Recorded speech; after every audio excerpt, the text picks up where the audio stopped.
You can tell how people are from the way they treat other people. I've been tattooing for 15 years. I came up in Oshawa. I moved out towards Port Perry where I completed high school. As soon as I was done, I moved back to Oshawa where I started my apprenticeship when I was 18. I really love tattooing. I put everything into it. My whole life since I was like 5 years old, I just thought it was amazing that you could have these pictures on your body and they kind of tell the story of your life. You know, whether you end up regretting your tattoos or not, it's cool to hear about someone else's. I've just always thought it was the coolest thing ever. When I had to begin my tattooing career, I went around to the 3 shops that were in the area. One I was getting tattooed at all the time, and I'd sort of put the bug in their ear that I wanted to be into the industry. I wanted to be a tattoo artist. So he told me to get him fucking coffee and we'll see how it goes. Here we are. This is my foot in the door. When tattooing started, it was illegal in a lot of America. And the guys that worked at the shop where I started loved that. They didn't want anyone to learn how to tattoo because that meant they were doing less tattoos.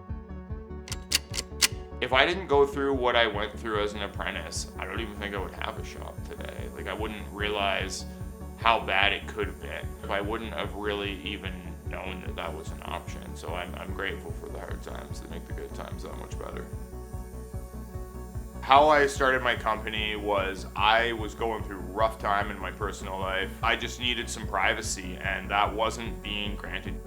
It was rough at the start. It was pretty much just me doing everything here for a while. The support from my customer base was huge and it was exactly what I needed. I needed just a little private spot. It was rough, but it was worth it. Some of the benefits of tattooing for myself and having my own shop here now is that I never feel like I'm at work. Even if I put in a 50-hour work week, I don't really feel like I actually went to work at all.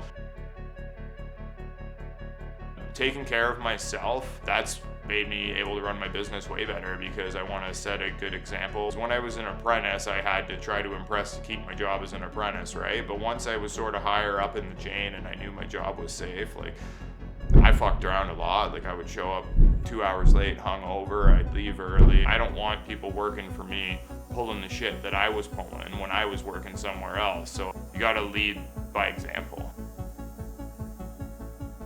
True believer to me is someone who supports me through thick and thin.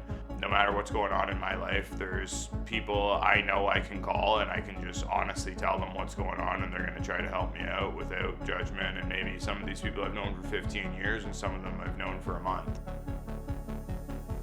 What makes me most proud about my work is the fact that I have so many repeat customers and so many customers that become friends. It's like I know that all of these people truly believe in me, and that's kind of why I named the shop True Believers. If somebody cancels last minute, I know I can go on my Instagram, post that I have a spot, and 9 times out of 10 it's filled within 5 minutes of me posting. It's just an amazing feeling that there's that many people who support me in the area.